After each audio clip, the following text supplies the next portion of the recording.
Assalamualaikum warahmatullahi wabarakatuh. Selamat datang kembali di Pais Talk. Di forum ini kita bisa berbincang santai, tapi bukan obrolan ringan. Kita ngopi sambil berpikir.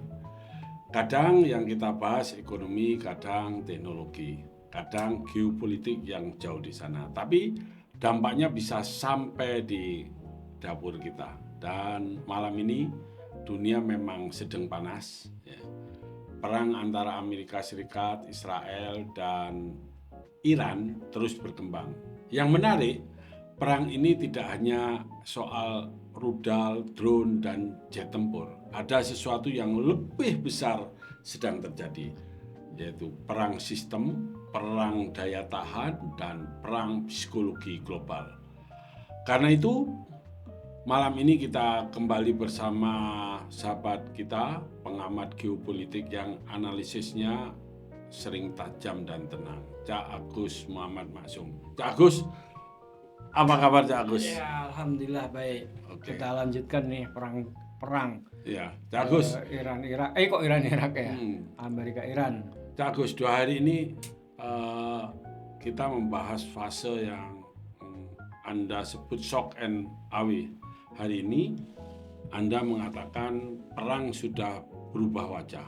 Apa sebenarnya yang sedang terjadi, Cak Agus? Ya, Cak Mangesti. Jadi lagi-lagi pantauan dunia saya.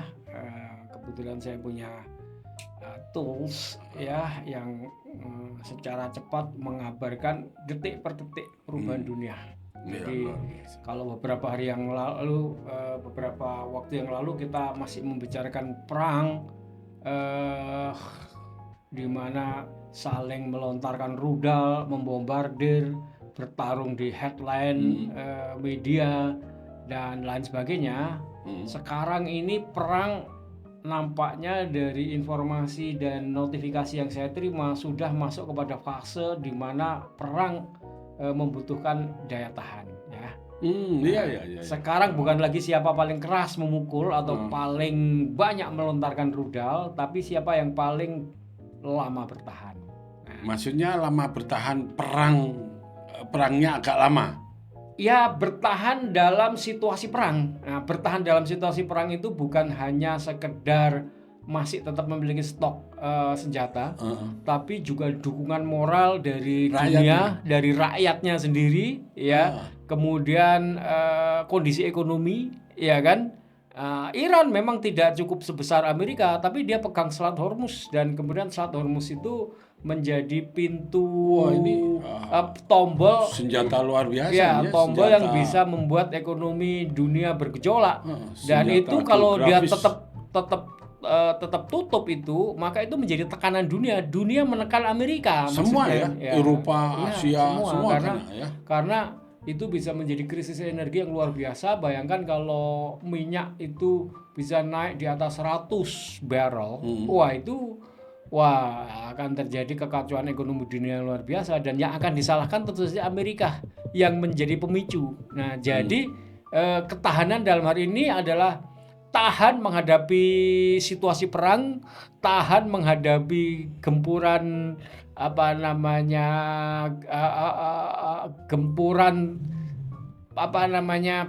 media.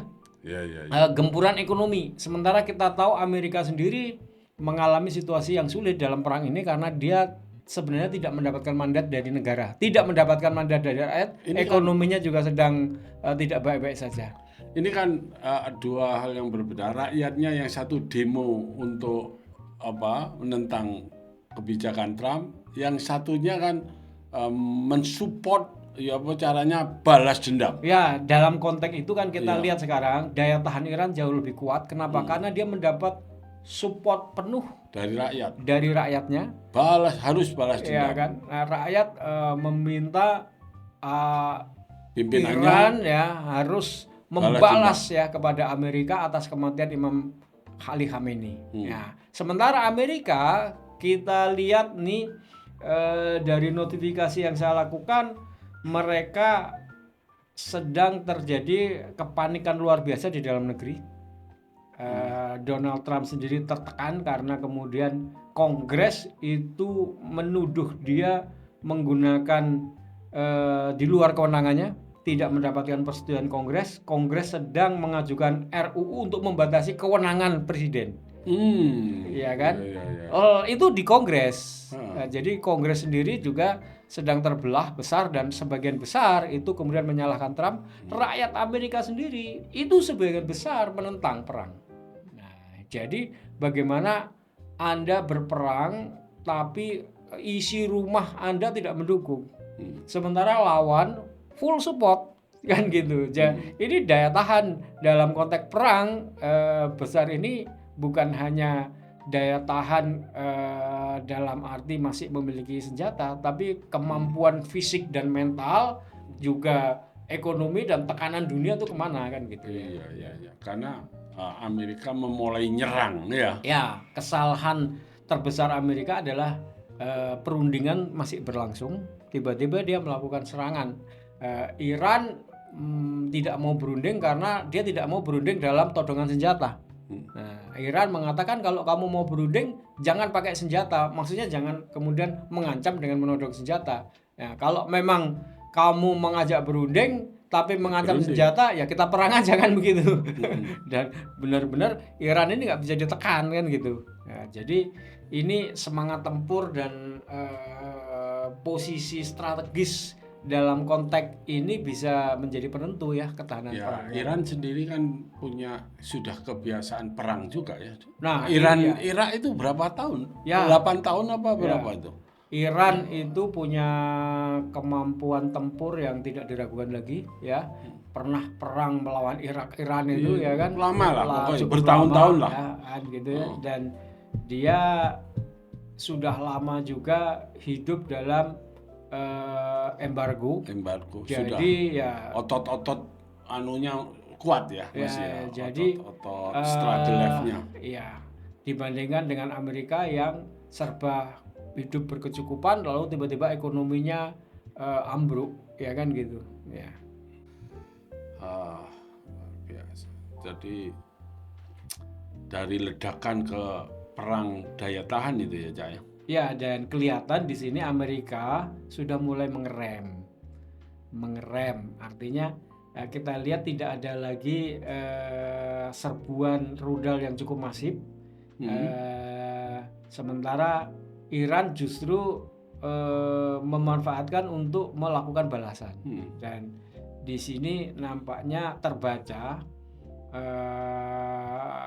Amerika, dalam hal ini Donald Trump, itu sedang tertekan secara psikologis ya. Karena kemudian perang ini kan ditentukan bukan hanya oleh satu hal saja, soal logistik, soal stok ya. Stok macam-macam, stok ekonomi, stok pangan, stok semangat dari rakyatnya, dari Kongres ya. Juga psikologi domestik tadi itu yang sudah kita bahas kan gitu. Nah, Iran lebih menang secara psikologi domestik ya kan, dibandingkan dengan Amerika yang saya kira cukup mengalami tekanan yang luar biasa di dalam negeri. Tekanan dari berbagai sisi ya. Ada laporan bahwa Italia itu menjadi jalur komunikasi belakang, back channel diplomasi. Apa itu serius ya? Ya, ini tadi bagian dari perkembangan hari ini yang saya terima.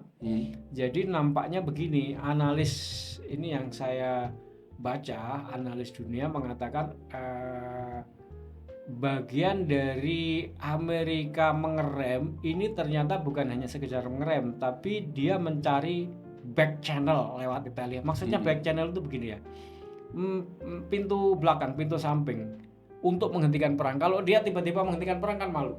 Karena menyerang dulu ya. Iya, dia sebenarnya sudah berada dalam tekanan yang berat, dan oleh karena itu dia mencari pihak lain untuk menjadi seolah-olah ada negosiator lah gitu.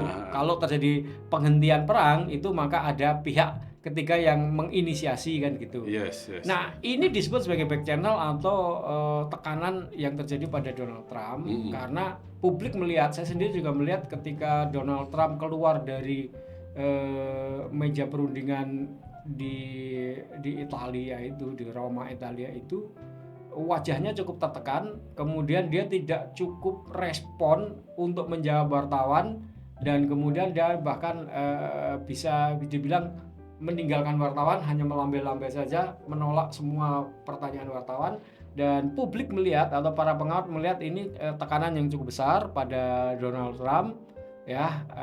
Kalau dia memang dominan, maka kan sebenarnya tinggal mengalukan ultimatum kepada Iran, kamu menyerah atau saya serang, kan gitu. Tapi nyatanya dia pergi ke Roma, dan itu artinya kita tahu pergi ke Roma itu adalah back channel, dan ini sedang mencari pintu masuk supaya ada skenario untuk menghentikan perang, kan gitu. Tapi pura-pura ada pihak ketiga yang kemudian berinisiatif untuk menghentikan lah, kira-kira begitu ya. Cari jalan keluar, exit strategi, tapi yang tidak malu, kan gitu, tidak malukan diri sendiri. Jadi apakah Trump akan ambil langkah drastis? Ya, saya kira secara realistis mungkin para pengamat ya menjawab pertanyaan itu ada 3 skenario ya. Pertama, mungkin dia akan melakukan serangan besar dulu, simbolik ya, dramatis, dengan kekuatan militer yang penuh untuk memberikan pesan bahwa Amerika masih cukup kuat. Ya, we hit them the hard. Saya gempur mereka dengan keras. Tapi kalau itu dilakukan, masalahnya adalah kalau Iran itu tidak menyerah dan malah melakukan membalas, itu bumerang buat Amerika. Nah, skenario kedua, nuclear signaling. Nah, jadi dia punya senjata nuklir kan, dan itu faktor deterrent. Jadi dia menyiapkan senjata nuklirnya, ditempatkan pada posisi-posisi strategis, tentu saja tidak untuk digunakan sebenarnya ya, tapi sebagai ancang-ancang, dan dunia tahu kalau Donald Trump itu kan sakit jiwa, pendekar mabuk. Gitu. Kalau dia pakai nuclear signaling, kemudian Iran nggak takut malah ditembak, biar hancur itu yang di situ lah, tambah ini standby gini ditembak kalau ya, jangan meledos. Iya, itu makanya untal itu nuklirmu gitu. Makanya skenario kedua ini skenario yang juga sulit buat Amerika, karena maksudnya dia kan dia mengeluarkan senjata pamungkasan gitu, tapi nggak dipakai, cuma dipakai ancang-ancang. Maksudnya sebenarnya dia itu memancing Moskow dan Beijing untuk turun. Dan kemudian situasi menjadi gawat, ini harus cari ke meja perundingan. Ayo kan gitu. Maksudnya begitu. Jadi maksudnya signal nuclear signaling itu ya, nuclear signaling itu sebenarnya mengeluarkan senjata pamungkas untuk mengancam lawan agar kemudian ada alasan untuk berunding gitu loh. Padahal tujuannya Iran itu kan ya caranya Amerika keluar dari Timur Tengah kan. Nggak jadi ngancam, nggak jadi ini kan. Jadi ini yang disebut sebagai tekanan besar kepada Amerika ketika kemudian dia pergi ke Roma itu. Ini analis dunia mengatakan seperti itu, dan skenario nuclear signaling ini juga berbahaya. Sangat bahaya itu. Sangat bahaya, tapi bisa kalau aja kalau yang ditakut-takuti nggak takut ya. Malah ditembak. Misalnya ditaruh di mana nuklirnya itu? Ditaruh di Eropa atau ditaruh di Timur Tengah, ditembak entek kabeh wis wis kalian entek kabeh Israel ya. Tapi di sini oleh pengamat itu skenario ini digunakan justru untuk adanya perundingan. Jadi kan dengan dia menyiapkan senjata nuklir, maka kemudian seluruh pemimpin negara dunia, terutama Moskow, Rusia dan Cina, itu kemudian terpancing untuk turun dan kemudian meredakan situasi untuk berunding gitu. Dan kemudian terjadi perundingan kan ada alasan untuk menghentikan. Nah, ini kan analisa ya. Lalu atau cara yang ketiga, control withdraw, maksudnya menurunkan tempo, lalu dia dengan tetap mengklaim kemenangan karena sudah bisa membunuh Ali Khamenei. Lalu kemudian perang dihentikan ya, tapi Trump bisa aja mengambil risiko itu, tapi dia sangat sensitif pada pasar dan opini publik, dan kalau kemudian itu dilakukan ketika kemudian menurunkan tempo tapi Iran juga menyerang lebih keras dan lebih banyak peti mati dikirim ke Amerika, akhirnya banyak tentara Amerika yang mati seperti klaimnya Iran kan gitu. Jadi klaimnya Iran itu kan klaim resmi dari IRGC, dari pemerintah Iran bahwa pasukan Amerika itu sudah lebih dari 650 yang tewas. Itu kan berarti bukan hoax. Bahwa Amerika kemudian membantah itu soal lain ya. Iya. Ini kan kemudian bisa menjadi situasi yang tidak terkendali bagi Amerika. Jadi memang Amerika tertekan karena 3 skenario ini semuanya berisiko. Jadi memang kondisi di lapangan Israel dan Amerika ini benar-benar tertekan ya. Oh ya, Israel mengalami tekanan signifikan karena infrastruktur militer dan simbolik Israel di Tel Aviv, di Yerusalem, di kantor Perdana Menteri Netanyahu itu kena serangan. Bahkan sekarang ini banyak beredar, Netanyahu itu kan nggak muncul sejak tanggal 1 Maret kan, sampai sekarang, dan itu kemudian dimanfaatkan oleh Iran bahwa Netanyahu itu sudah tewas. Dan Israel sampai sekarang itu hanya membantah saja. Tapi tidak menampilkan Netanyahu. Bahkan kemudian dalam beberapa waktu lalu itu pesawat kepresidenan ya Israel itu terbang dari Israel dari Tel Aviv berputar-putar di sampai 7 jam. Ada yang menyebut berputar-putar sampai 30 kali gitu ya, dan akhirnya terbang ke Jerman. Tapi ternyata tidak ada Netanyahu di dalamnya. Nah, jadi terjadi serangan di Perdana Menteri di di Tel Aviv ya kan. Lalu kemudian pesawat kepresidenan terbang berputar-putar 7 jam ya. Akhirnya kemudian dia mendarat di Berlin, dan ketika mendarat di sana ternyata tidak ada Netanyahu. Jadi Netanyahu di mana? Loh, itu berarti bukan hoax ya itu ya? Iya. Bukan hoax ya? Bukan hoax. Hanya saja kan ini klaim dari Iran itu tidak mengatakan Netanyahu mati tewas, tapi dia memprediksi bahwa Netanyahu dalam keadaan yang sulit atau bahkan juga sudah tewas, dan kemudian medsos pun kemudian banyak beredar bahwa Netanyahu tewas. Nah, ini perang opini kan. Jadi memang Israel itu dalam hal ini memang cukup tertekan karena banyak serangan Iran itu mengenai infrastruktur penting yang selama ini tidak terkena. Di Tel Aviv itu banyak yang kena ya kan, instalasi strategis. Sistem pertahanan udara masih aktif, tapi banyak serangan Iran yang tidak bisa dicegah, dan kemudian berhasil menembus Iron Dome maupun rudal Patriot yang dia pakai, karena kemudian rudal balistik Iran itu banyak mengenai sasaran-sasaran kan gitu. Jadi ini realitasnya ritme dari Amerika maupun dari Israel itu cukup menurun, dan ini berita siang sampai hari ini nih yang saya terima. Jadi ini saya tidak berspekulasi, tapi saya membaca data dan pola ini kalau kita bilang dalam data ya tidak bohong lah kan gitu. Ini jadi, membaca ini repot nih secara emosional itu saya kok malah ojo sampai berhenti. Teruskan Iran sampai habis itu gitu kan. Iya, tentu saja kita. Karena kamu sudah dihancur leburkan, dan Gaza juga sudah dihancur leburkan oleh mereka berdua. Ya, tentu saja kita yang mendukung Iran ya kan dalam konteks ini yang melihat ini harusnya tingkatkan serangan kan gitu ya. Jangan sampai berhenti. Karena sejak kemarin Juni kan juga begitu dia sudah lemah. Dia udah banyak kocar-kacir, tiba-tiba kemudian menghentikan kan. Nah, kemudian menghentikan kan gitu, sehingga kemudian serangan dari Iran juga berhenti. Nah, ini 6 bulan ya kemudian, wah ini sudah banyak terjadi konsolidasi, sudah banyak terjadi nyerang lagi, tapi tiba-tiba hanya serangan beberapa saat tertekan, terus kemudian mencari cara untuk kemudian berhenti lagi kan gitu ini. Amerika, Israel, Yahudi itu nggak bisa dipercaya, nggak bisa. Harus terus gitu. Itu emosionalnya kita kok kayak ngono ya. Wah, itu padahal Ya, jadi padahal ini nggak boleh itu ya.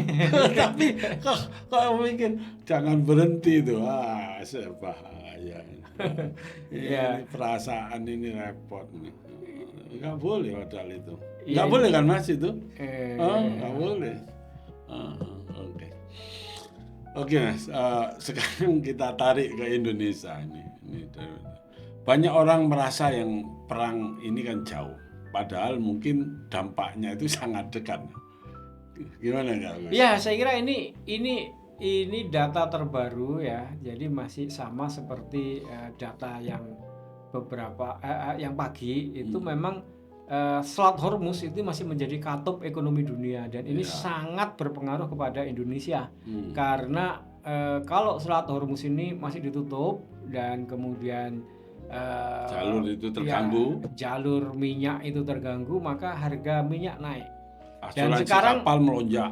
oh ya, Yes. ya dan Rego kontainer, rego sewa kontainer, wah, luar biasa. ini harga minyak sudah hari ini per detik ini udah mencapai lebih dari 80. Woi, Ya, sudah menyentuh 83 barrel dan itu ya sudahlah, ini sudah menjadi bagian dari persoalan tekanan energi yang luar biasa buat Indonesia. Ya, karena lagi-lagi kita mesti kasih tahu pada publik bahwa kita itu net importer. Kita bukan lagi negara yang menghasilkan minyak dari produksi dalam negeri. Produksi dalam negeri kita itu cuma 600.000 barrel per day. dan itu udah megap-megap Ya, itu sudah. Dan suplai energi kita, terutama BBM, minyak itu dari Amerika 53% Gas. lebih. Ya LPG, gas, macam-macam LPG, LNG, kemudian suplai minyak yang lain itu kan banyak yang berasal dari Amerika atau baru dari negara lain dan dalam US dollar kan gitu.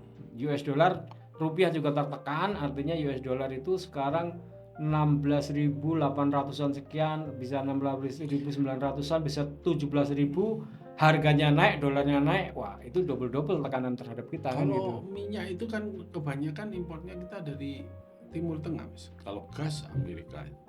Ya, ada sebagian kita dari Timur Tengah, tapi data menunjukkan bahwa 300 triliun itu justru dominannya itu justru dari Amerika. Dan apalagi setelah perjanjian itu kan kita ingin mengalihkan suplai dari Singapura, di mana Singapura itu kan mensuplai kita 191 triliun.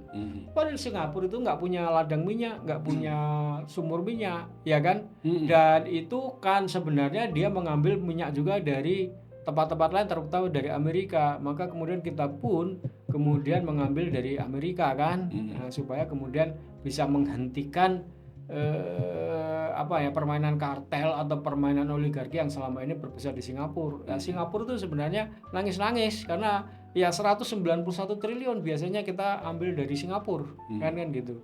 Nah, walaupun dari Timur Tengah, apalagi kalau dari Timur Tengah Cak Mangesti, kan berarti pasti lewat Selat Hormuz. Nah iya, itu yang bahaya kan. Berarti kan betul-betul terbendung. Iya, betul-betul. Jadi kalau kemudian kita optimalkan dari Amerika, ya tentu saja harganya tinggi sekali. Padahal laporannya Menteri ESDM ke Pak Presiden, cadangan kita cuma mampu 20 hari. Oh iya, 20 hari. Artinya kemungkinan kita harus segera mengisi, dan mengisi baru itu kan harga baru tuh.